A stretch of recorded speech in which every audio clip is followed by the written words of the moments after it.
On this edition of Designer Notes, we're going to finally lay down the hammer and put to rest bare minimum effort and instant gratification. Also, in our new segment of Microbrand Unscripted, we're going to talk about three microbrands without any script.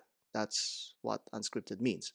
And finally, in your viewer comments, one of you asked me, what's my ideal three watch collection, money no object? You'll be surprised at what I picked.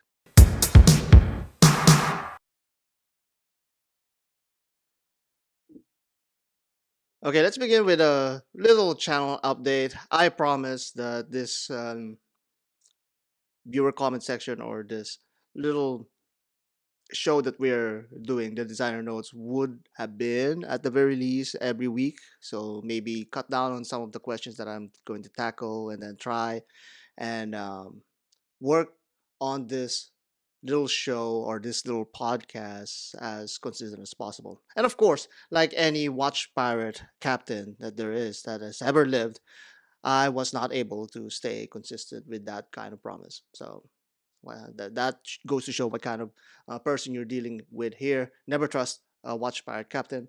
But nevertheless, I'm here to make a show. And I'm here to show you some of the stuff that's keeping me busy. Mr. Enorob once again has pulled through and pulled some strings, literally, to get this new Tissot. And you could see this little insignia there, which one I'm talking about. We're going to review that, of course. We got Zorbello. So this company reached out to me and they wanted to see if I'm interested in reviewing their watches, and that's also another thing that we're going to look at. And finally, look at this. Notice sent one for us to review. It's a loaner, and I'm really excited with this one. And we have the SKX mods. There's two of them. Now, I'm showing you the boxes, but I'd rather show you the actual pieces. And there's one here that's not in the box. This is the one that's been wearing in the past few days. You can see there. That's good. There you go. That's a very nice Damian Lillard edition of the Tissot PRX, the first Tissot PRX that is a limited or special edition. Then we have these SKX mods. I think I've shown you these before. So SKX mods, Chinese New Year is already done, and I'm still not done with these reviews. But we'll get there. We'll get there. I'm sorry about that. And a little in betweener, Vario sent us their um, Versa. And you've seen this in a cameo with the Sonar review that I have. And this is another one that the wife really loves. And that's a good thing.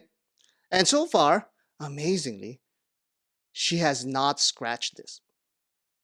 I'm really amazed. I'm really amazed. I'm really proud of my wife now. Anyway, next is the Nodus. Look at that. That's the Nodus right there. I'm surprised at the quality of this watch. I'm really excited to review this.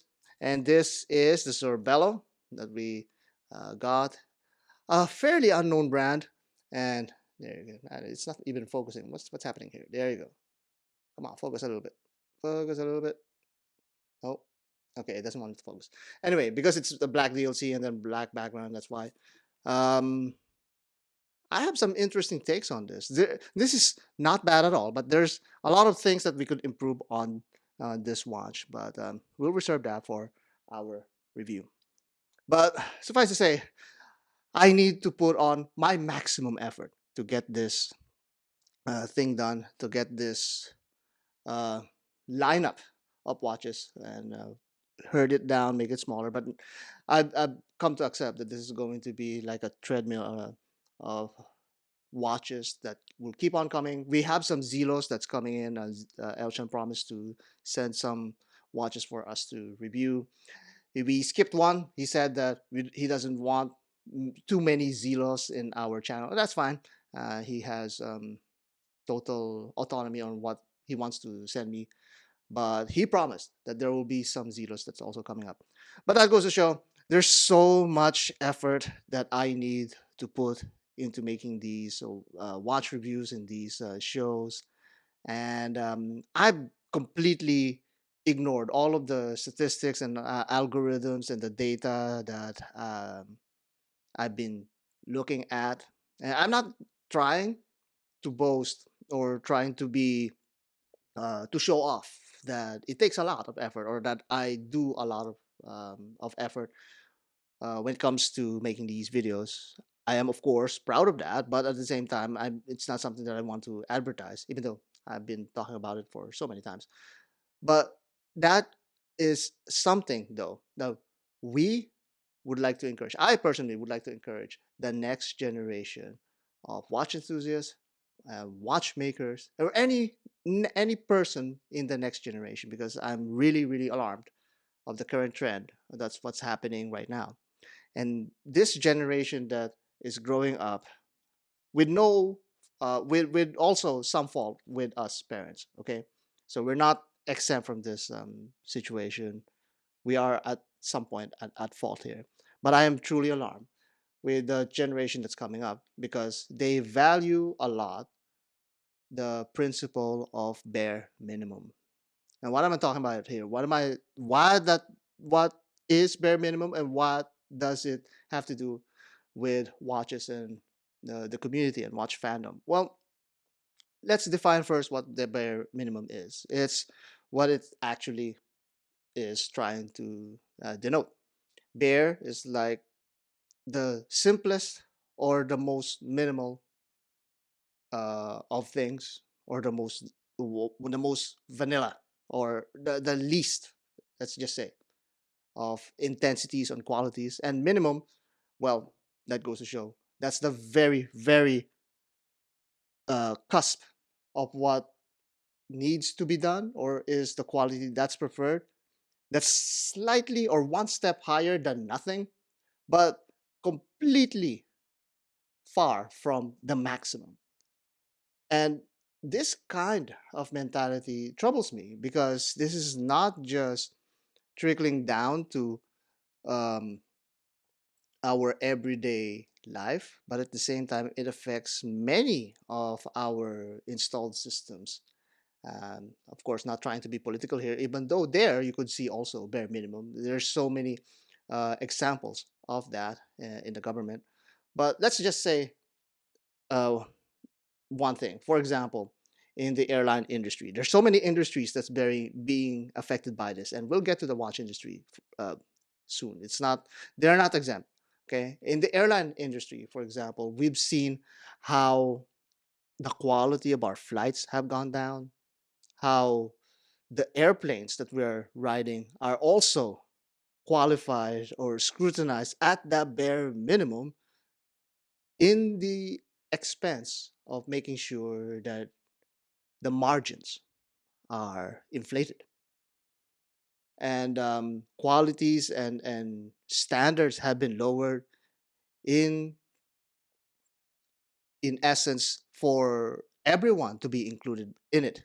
Like this kind of mentality of not putting in maximum effort, not putting in the best quality, troubles me, because there's so many skills that are being lost now. We've seen in the watch industry also how there's so little watchmakers now that are interested in the art of watchmaking, that it troubles me that many of the things that we enjoy or that we are fans of may not exist in the near future. Of course, there's going to be, that's a little bit of exaggeration there, but there's going to be at the very least some existence of this. But if the next generation of people that we are um, helping to grow up does not learn diligence and hard work, it would be incredibly difficult for any of these industries to continue to expand or to continue to flourish.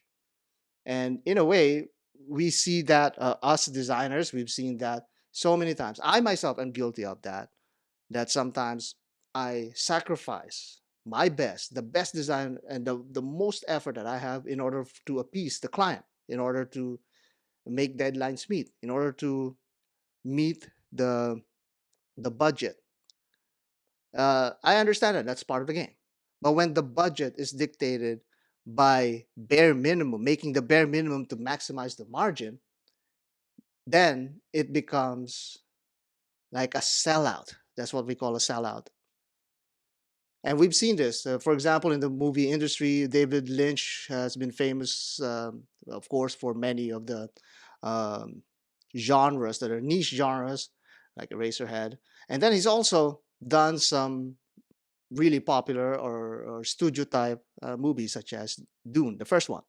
And he has famously said that he sold out on Dune, and that is the one regret that he does not that he had. Of course, he did not do the bare minimum there, but you see the gradual, you see the effect of reducing quality in the expense of maximizing margins for the audience, and that I think is is troubling.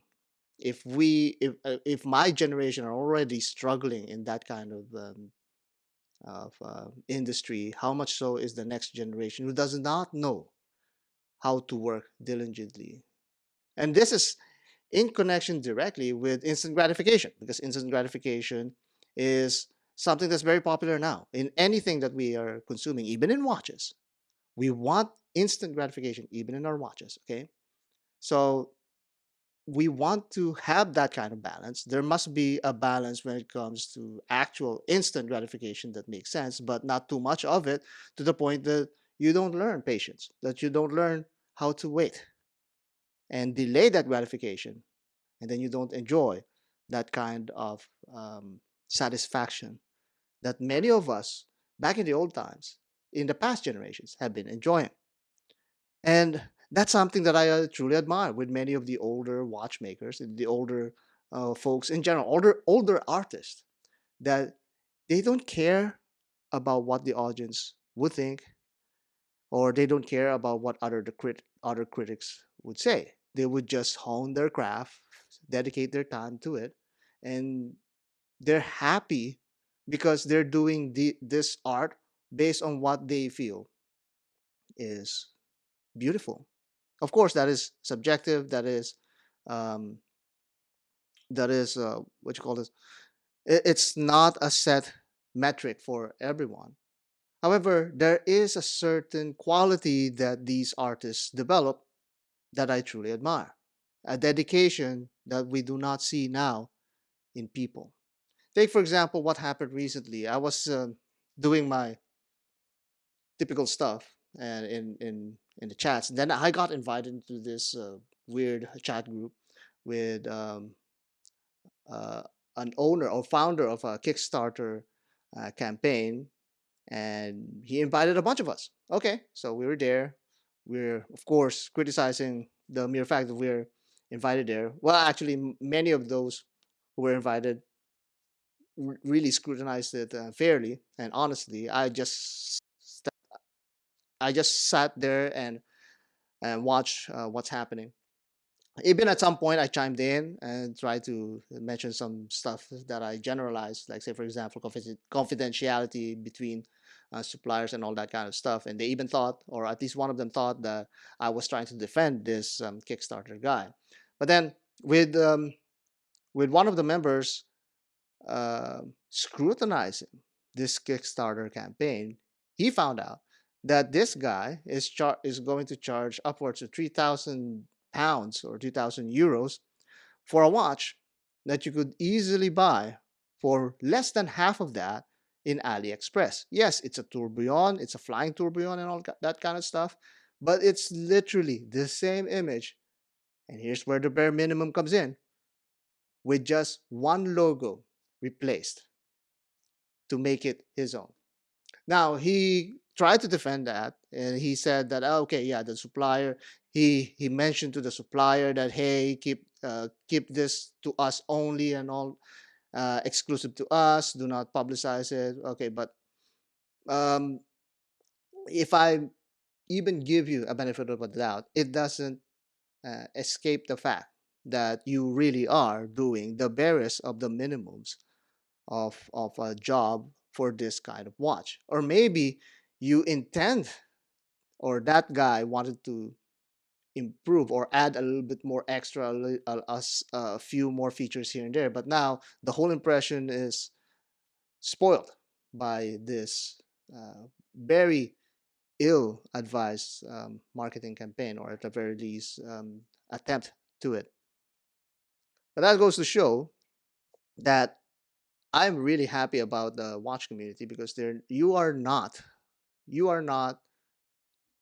easily fooled by this kind of campaign or program. Why? Because many of you, it also most of my demographics is around the 35 to 50-year old male demographic. So it's kind of like in my generation, but a little bit younger, you know. But so many of you already understood the point of quality, of waiting, of patience, and doing your due diligence. You all have that skill. And I think that's something that we have in the watch community. And the more of the new generation, the new crop of watch fans that comes in and learns this kind of quality, the better this watch community continues to flourish. Now, in when it comes to microbrands, there is a certain flaw here that I could see. There's a certain um, problem that is kind of hinted at that at instant gratification and bare minimum, because many of the micro brands that I'm seeing right now, and I'm also guilty of this because I've been in the background and I've seen how these watches have been developed and created, and I know many of the components and their costs. It's very easy to fall into the trap of just doing the barest of the minimums and swapping out all of these parts and then call it a collection. I myself have done it in a way. And I feel that that is not the right way to actually launch a brand or launch a watch. And that's not going to have that lasting or staying power. And you've seen that. Many of you are already commenting there's already a bunch of dive watches because that's one of the easiest way or easiest types of watches to make. Bare minimum, you could make something, change the dial, and call it a day. That's it, right? And that's what I actively wanted to prevent with the watches that I wanted to design. But then, of course, it's not totally up to me, especially when it's not completely my brand. So I have to play the rules, play by the game, and play by the brand's predicaments and their instructions. But I encourage all of the watch brands out there. I know sometimes there are some really good examples that really, say for example, I wanted to say this because I now understand a little bit more. Like say for example, Vicaria, they have the slimmest of margins. I kid you not. I now know the costs of what they are doing, and they're really, really the barest of margins to offer that kind of value in their watches. They're not doing the bare minimum. They just have a really small operation and budget, and they have to work with that. They're actually doing the maximum of their efforts in regards to the budget. And that I truly admire. And I really want to collaborate with those kind of brands. So it is subjective. What matters is that we want to learn. We want to put on our maximum effort. We need to learn that. We need to delay our gratification if needed in order for us to learn that very fine quality that can help you not just with watches, not just with design, not just with industry as a whole, but as a human being. We learn to find satisfaction in these little things that we put on a lot of effort, and at the same time it becomes something that becomes part of us, not because we love these things, but we learn valuable skills because of these things. And now on a side note, I'm now a member of the Radcliffe's group because of that, and I made some really good friends and connections there with this with this debacle of that Kickstarter mini scandal that happened. So there's something positive that happened there. So now I have new friends like Omar, Shri, Sam, and even Tayeb, the actual founder of Radcliffe, and I'm learning a lot more. I've learned a lot more in the past week than I have in the past half year in the watch community, and that's something I really, really appreciate. You know, and sometimes it's the connections and the relationships and the friendships that you make in this industry that makes it really worthwhile. Of course, I still want to design stuff, and now I have a few design opportunities as well. But again, it's all because we wanted to do the most of our efforts to achieve the best or deepest of satisfactions. So we now go on to our segment, Microbrands Unscripted. So this one was actually suggested by What You Want, and he suggested a few brands for me to look into and see what I think about these so-called brands. Actually, there's more than three, but I thinned them out into just three watch brands: Laurier, Helm, and Vesuviate. So let's begin with Laurier. Laurier is watch brand or a micro brand that has a little bit of a good track record, with it seems, and many of you have been familiar with it. And we've seen multiple collections already from this micro brand, and they specialize on vintage styling watches. And I love their smaller profiles. Most of them, yeah, because they're vintage style. Not only do they look old school, but they also have that old school proportions. And from what I hear, they have some really good quality as well.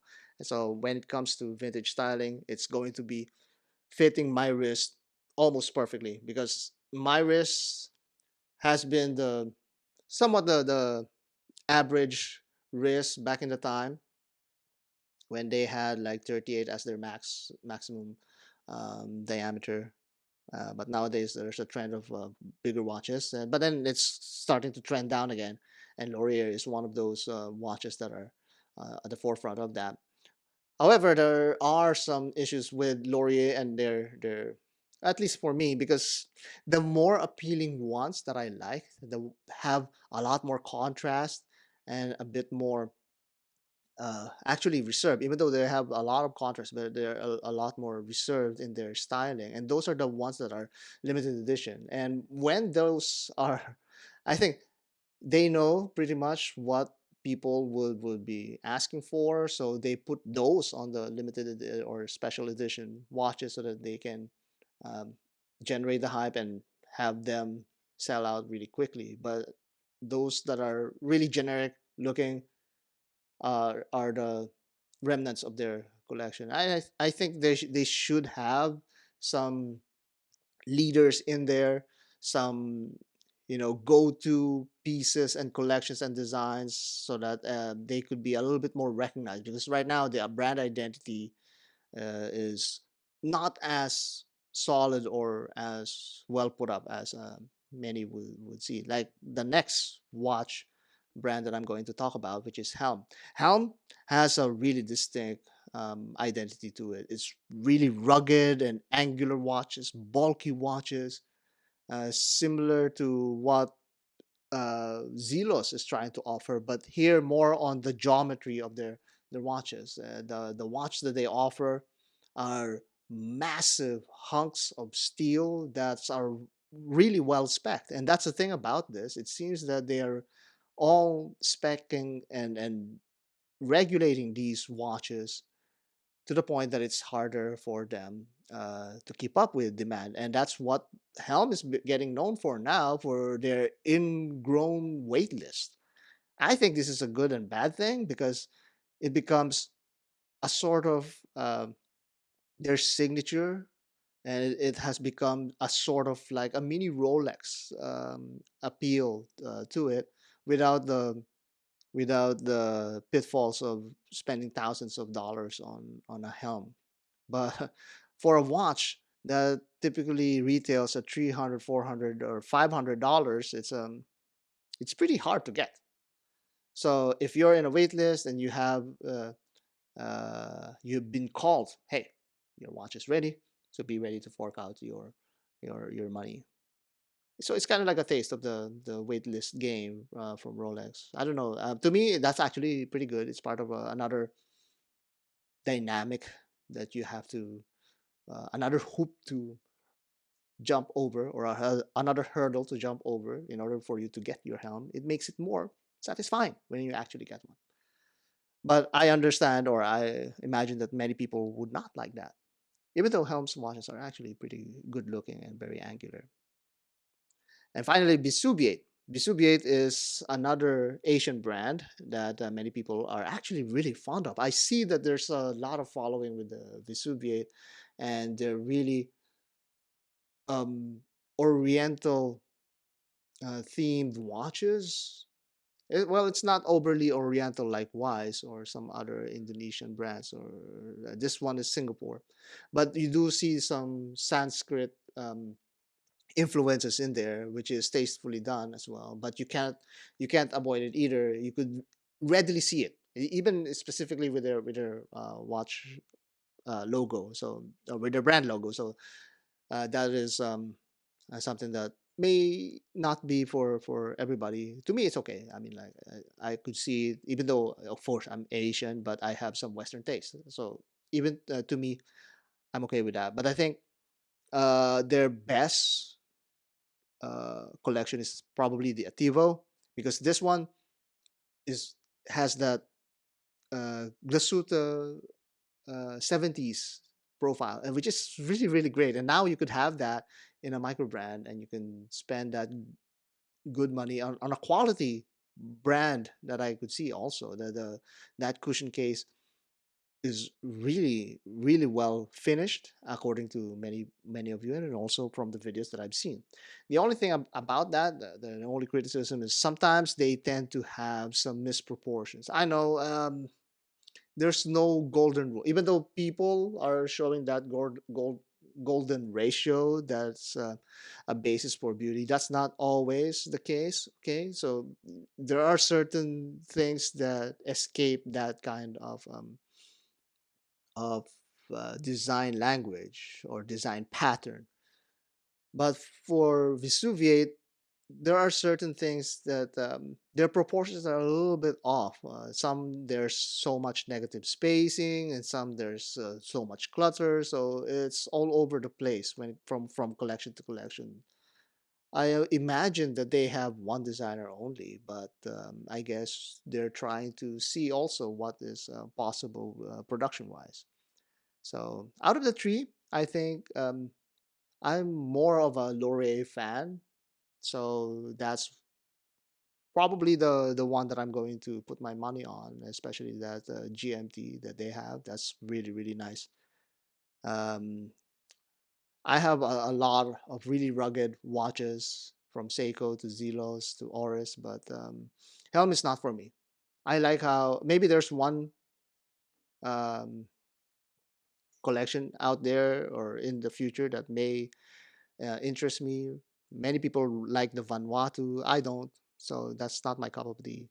And the Vesuviate, that's the Ativo for me, not the new dual caliber one. That doesn't appeal to me, unfortunately. But that's my taste.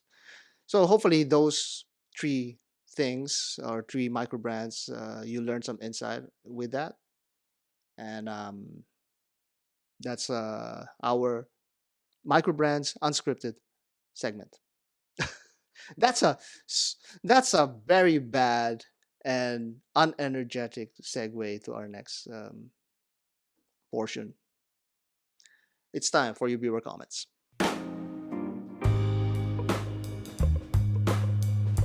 Okay, so for our viewer comments, we start with What You Want once again. And he had this comment for a while now. Actually, many of these comments are weeks old, but nevertheless, I have it here. Let's try and discuss them. And here, he asked me about how real are those claims of limited editions in case of watches like the aforementioned Relio and the Reverie Diver and others I'd rather not mention. Okay. Limited edition really matters only if there is an equal, or there's a flip coin to that. Okay, when a watch or any other product out there mentions limited edition, it only matters if there is such a demand for it. Not just an equal demand, but exorbitant amounts of demand. The demand actually dictates what value that limited edition is. So, let's say for example, I make well, actually I we are kind of making that a quartz chronograph, a VK64 chronograph that's only 500 pieces. By many measures, that is a limited edition, right? Especially when we have the plan to continually produce that watch, or at the very least, one generic or constant production version of that watch. So the first initial 500 units are limited. But you know what? That doesn't matter squat if there's no 500 people willing to buy it on day one. Let's be honest there. If there was 500 people willing to buy it for a whole year, okay, fine. Then it took you a year to sell 500 units. So what value does that limited edition mean to you as a brand who actually released that, or for those who actually bought it? There's none, because nobody else is looking for them.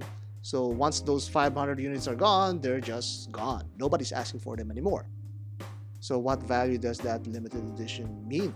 It means nothing. There's just 500 people out there that owns it.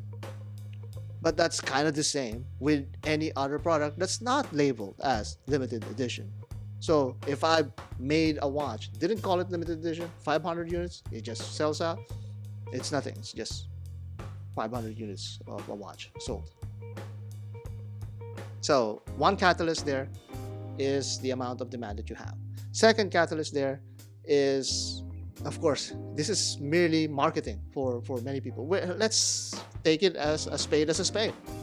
Many people would put or slap on limited edition to entice people to actually buy them. That's it. So is that a real limited edition? No, because the limited edition only matters if that collection is being produced on massive scales or continually being produced, and that mirrors this limited edition collection and manufacture that actually, or that artificially limit that production. And that's fine, I understand that, but it only matters when there's actually a lot of options outside of that limited edition that makes it desirable, if that makes sense. Okay, we have a couple of junk comments here. Not because the comments itself are junk. Well, it's also subjective. It could be that too. But they are saying that the watches that we've been featuring are junk. Okay, I'm not trying to defend these watches, but we want to highlight their comments, and some of them are interesting. Let's see. User BN6LM8NG3V. I don't know. Okay, this is so random from YouTube. Okay. LOL, rainbow colored Japanese junk. May as well stick to Swiss made timepieces if Casio is commanding. Actually, he didn't even know how to use the arrows here. He's saying they're below 300 or less than 300. But I think he meant here over 300 for a high-end Japanese watch. Now, I think this still highlights the mentality of many people when it comes to Asian or Japanese watches. And they still have the impression that, okay, quartz and Japanese, they should be cheap. And of course, I disagree with that. I've learned to love them. I've learned to love the many levels of Japanese watches. And it's not completely true that these watches are junk. They're not junk, because actually, in fact, many of them are actually well built and even better built than Swiss. It's just the impression of people. But many people will change their mind once they actually handle a high-end Japanese watch. Yes, of course, the initial feeling of being surprised at how much they would cost jolts you and stabs you right in the face like a watch pirate who wants whiskey or something from you. But after that initial shock, you'll come to understand that many of these Japanese watches are actually pretty good. And you know why? We talked about earlier about bare minimum. Many of these Japanese brands, Seiko, Citizen, whatever it may be, they go all out. You know, when it comes to their specialized arms or branches, Grand Seiko, for example, is a good one. The Japanese, as a culture, value diligence, hard work, and patience. They want these skills and their values to be included with their generation, even though their generation is also riddled with all of the same problems that we have. But at the very least, their culture, they admire, they champion all of these values, and it influences even their watchmaking. So they're not junk. And here's the thing, I see so many of these comments that hey, you're a loser, it's a junk, it's bad, it's ugly. Okay, but tell me why it's bad. Tell me why it's junk. It's not enough to just say junk without justifying what it is. And if you're going to point out some of the qualities or some of the mishaps or cutting corners that they've been doing, okay, fine, then I understand. I'll take your word for it. But here's another one.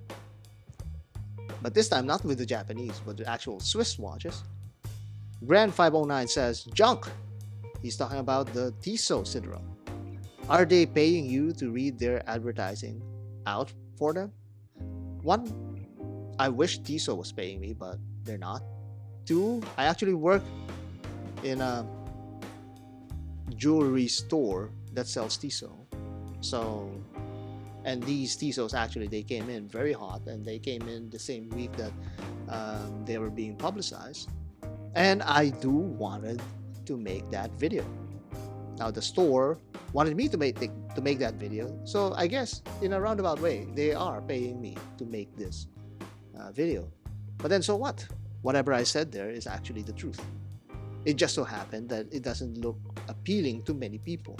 I myself, I'm fascinated with one of them. I think it's still the yellow that I like. But the overall design is not enough for me to drop my almost $1,000 to buy it. I understand the technology that they have on it. I understand the styling and the appeal that they have, but obviously based on the sales also of the Siderals, not many of you also wanted this watch. So it's kind of like in the same vein as me. We all still want the PRX. As you can see, there's another limited edition PRX here. And I'm going to talk about that. So that's how it is. So in a way, yes, maybe you can call it junk, but I don't want to call it junk because there is a certain value to it. Junk inherently is something that is of no value. And if you could at least tell me why it's junk, then maybe I could put a little bit more effort in my comment too. Honestly, why did I even comment on that comment? Anyway, but I wanted to say that because there is some truth to its lack of appeal, but at the same time, I wanted to say the truth. Yeah, I am in a roundabout way being paid to make these videos, but that doesn't influence my honesty on what I see, especially on a design standpoint. Horology wanted to ask what setup I'm using when it comes to, because I posted a shot of all of the equipment that I use. I still use my iPhone 11. I have a tripod from K&F Concept, a 72-inch tripod, and also a newer camera slider as a dolly, and that's all I use for my videos, and some lights. You can see that, and I have one here, I have one here. So those are the equipments I have. I'm going to link. You could probably see the images popping up here right now, so you could actually order that in Amazon. Speaking of bare minimum, this is ironically, the bare minimum that I wanted to use for my equipment because I know that I don't have that production budget yet. So I want to maximize my budget elsewhere. So I'm doing the bare minimum here, although that may change in the near future. Next, about the gold Tissot PRX video, Iwalumni says, I'm 49 years old and wanted all gold watch for my collection. Got the 35mm automatic PRX. It's perfect for my 6.5-inch wrist. I knew I'd like it. But I absolutely love it. If you want all gold, don't be afraid to go smaller. Yeah, I think that's also part of the generation that we came from. We saw movies and we saw our uncles have this kind of gold watches, even though they're not full gold or solid gold, but they are the gold watches that we. There's a certain generation and there's a certain kind of attire that works well with full gold, especially now that we kind of saw that shift in the 90s and early 20s. We see a little bit more casual as the dominating fashion attire, but now in our uh, current scene, in our current landscape, especially with the boom of social media, there's a far more bigger interest when it comes to dressy and formal attires, and sometimes even extravagant formal attires. And gold now fits into that as one of showing extravagance. So there's a little balancing that you need to do there if you're a person that tends to be tends to dress down. Then maybe a gold watch is not going to be for you, even if it's gold plated. But more so, yeah, for me, I can pull both off, so that's not my concern. But my concern is like what he commented here on this smaller wrist. I actually wanted to trade in my Tiffany PRX for that smaller 36 millimeter. It's 36, I think it's 36, all gold Powermatic version of the PRX. I think I actually wanted that. At least that distance itself from the quartz PRX that I have. So I have two distinct styles in my drawer there, and not to mention that my kid is actually using that that quartz PRX. THXC says, men don't need mirrors and no one needs AI generated anything. Hopefully this is the last project Casio uses AI for. Yes, I agree with that. Hopefully this is the last project that AI is used for. I don't see how that actually helps Casio or G-Shock. In fact, it actually just shows that, okay, we don't need AI because AI just ruins the appeal of watches, especially Casios and G-Shocks. They're built to be durable. They're built and designed for everyday life.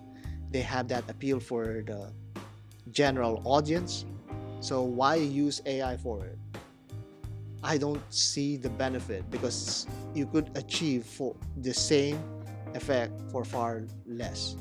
And not to mention that AI has a certain what you call this negative impact to anything that it touches. Say, for example, in art, it's a growing concern for art that many of the art or videos or whatever artistic medium that AI is touching is putting the artists in danger. Because, say, for example, if you're not a well-known artist that you have a built-in audience, AI would take over someone who's paid for hire artist, right? And that could also mean the same for the watch industry, wherein we're already scrapping for watchmakers and now AI comes in and even takes over that. But I think that's a little bit farther than other industries, such as the art industry. The graphics art industry is totally hit by AI.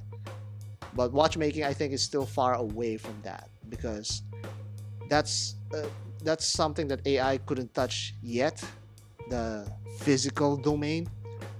And once that's touched, or so, for example, automated, then maybe the watchmakers can start worrying about it.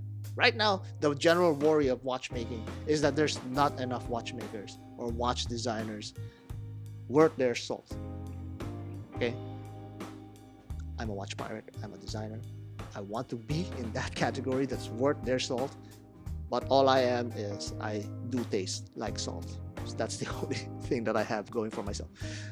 Fabulous Fishball 3535 says, disliked and reported your channel. Spent so much time talking about the details, cannot mention the brand name and where to find it. He's talking about my short of the Ubique watches. Well, newsflash, I actually mentioned Ubique watches at the end of that video. That's a less than a minute video, my guy, and you couldn't even finish it. You're banned from the show permanently. Next, JJ Higgins 2139 says, it seems that the only person who wants to see me taper a tapering and polished Milanese bracelet option for the PRX. Well, maybe there are other people who have or want that, but here's the problem with the PRX. The PRX has a female lug system. How are you going to fit that Milanese bracelet in there?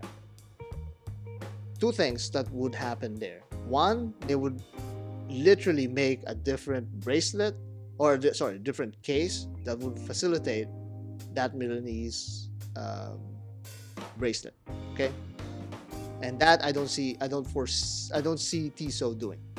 It's too much of a hassle for something that could easily be done with an adapter. So that's the second thing that's going to happen here. They're going to use an adapter that fits on the female lugs, and that male end link adapter will have that Milanese underneath.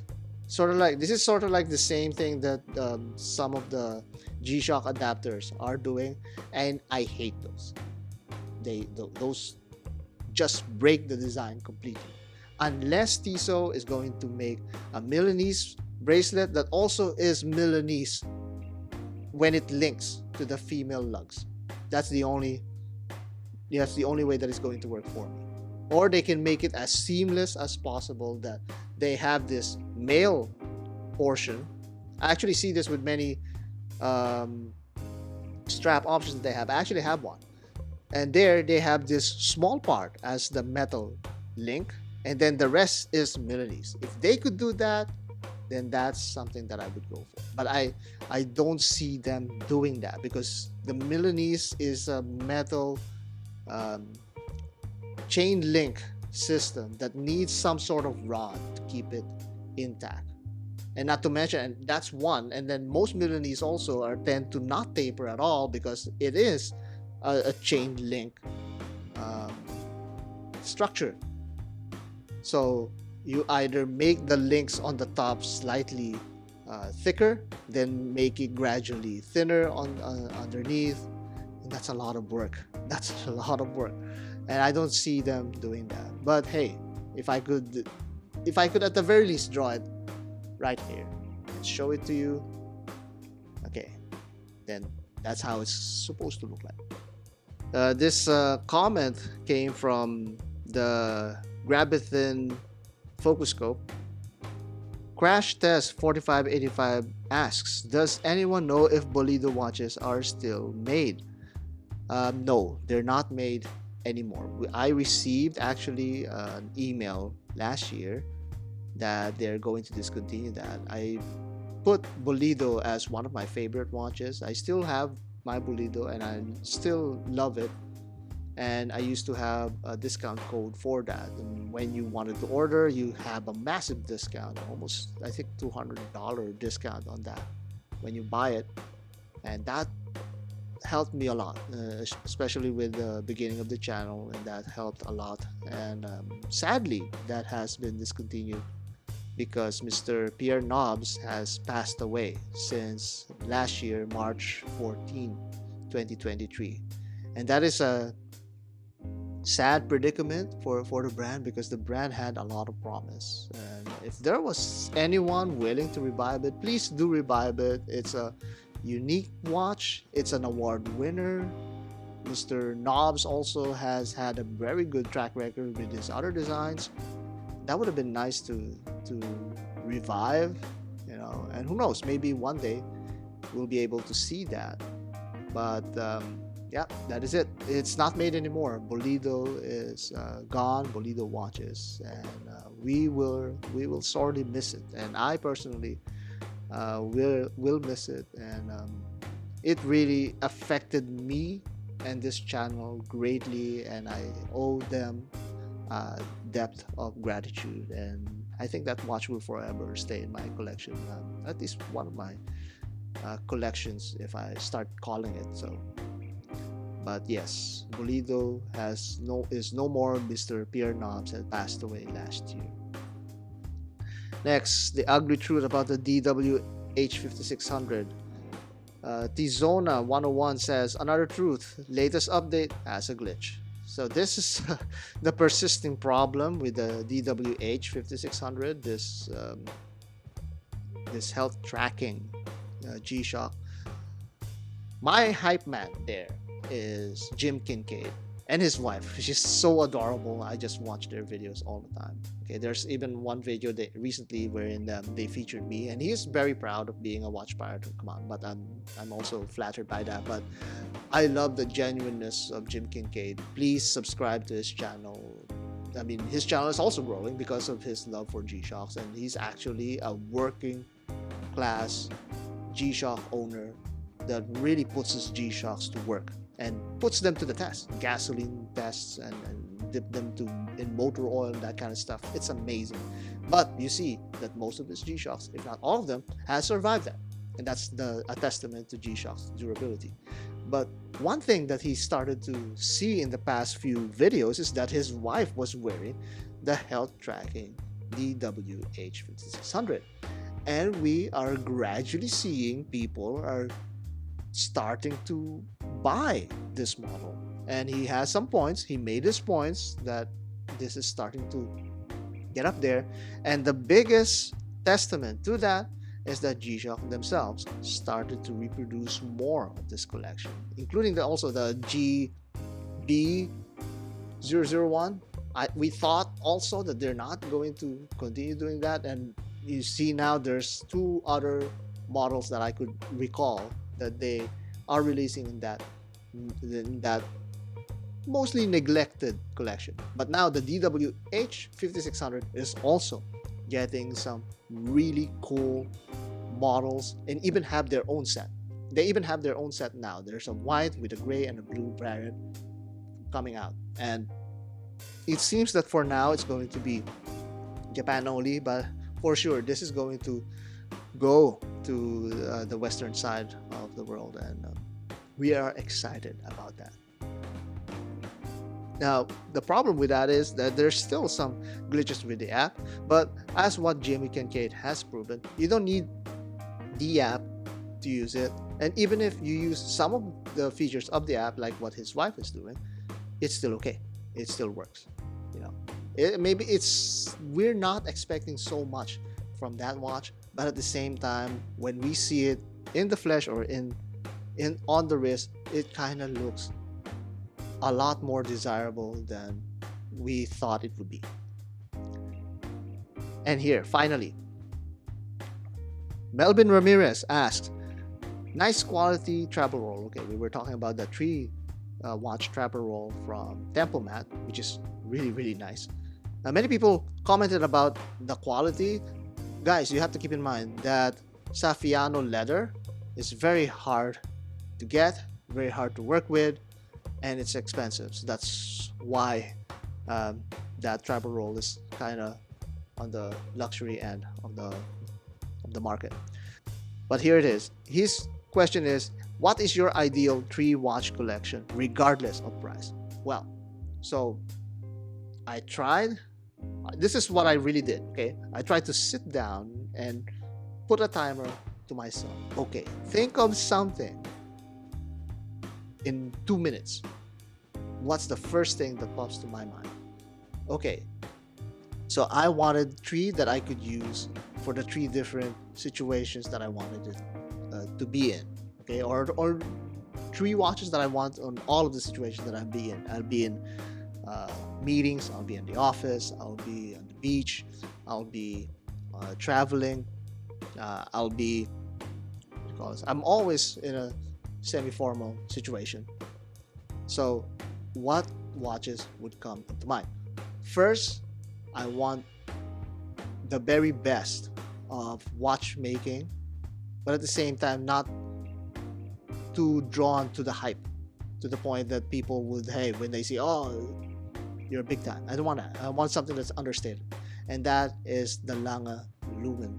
I love that design. And that design is something that really appeals to me. It has the conventional look, but at the same time, when you look closely, oh, they're doing some interesting stuff in it, like that sapphire see-through smoked glass, and then the lumen goes out, and then of course the watchmaking heritage and the finishing. It's all there.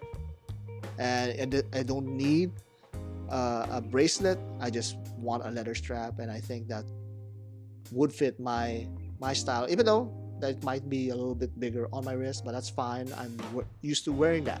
Okay, and that also is a counterpoint to my next one, which is the Vacheron Constantin 222. Now that is my all-out dressy watch and smaller watch on my wrist, and I think that is the perfect sports watch for me. That's not a Royal Oak, but at the same time, because look, I've worn a Royal Oak, it just wears big on my wrist, and the 222 would be perfect. It's kind of like the PRX one. And that's why I want that PRX Powermatic 80 36mm, because it's the closest thing that I could get to the profile of the Vacheron 222. And finally, of course, I must have my Shigeki Maru MRG. That is the watchmaking and the Japanese side of things that I love smashed together into one really good and intricate watch. And I'm going to die in that hill that I said that's the one G-Shock that I would dream of, and that is still the one that I want. Right now, I think it's what, 11,000 or 9,000 for one. So that's really some hefty money, and I think it's just going to go up because there's so much handcraft in that case and in that watch, and it's a quartz. I don't know what to think about that, if it's going to like break on me in the near future, but anyway, I love the art that came on it. It's kind of like the Geneva seal, but with the MRG seal. That's kind of like my take on it. So those are the three watches that I would love to have. And finally, Mr. Zelos will take us home. It is very, very nice watch. I especially like the case back. Not a fan of the yellow, but I'm sure that there are other colorways. Rather have screws than pins, but that's me. Seiko bracelet is nice, except for the stamped clasp. Really, Seiko, you can't retire that cheap thing once and for all. For shame. Absolutely a diver/GMT that watch pirates and wannabe pirates would consider or should consider. Yeah, he's talking about the Vicaria there. And I do agree. If Mr. Zelos agrees with Vicaria and all of the hard work that they're making, that they're doing, and all of the marches that they're losing just for the sake of appeasing us watch fans, then I am all for it as well. And that is the end of our show. Thank you so much. Comment down below. Let me know what you guys think. I always say that now, but I guess I'm being influenced by the influencers out there in the YouTube. But comment, and you know that I read those comments. It's just that I'm too busy to actually make these shows. Well, see you next time.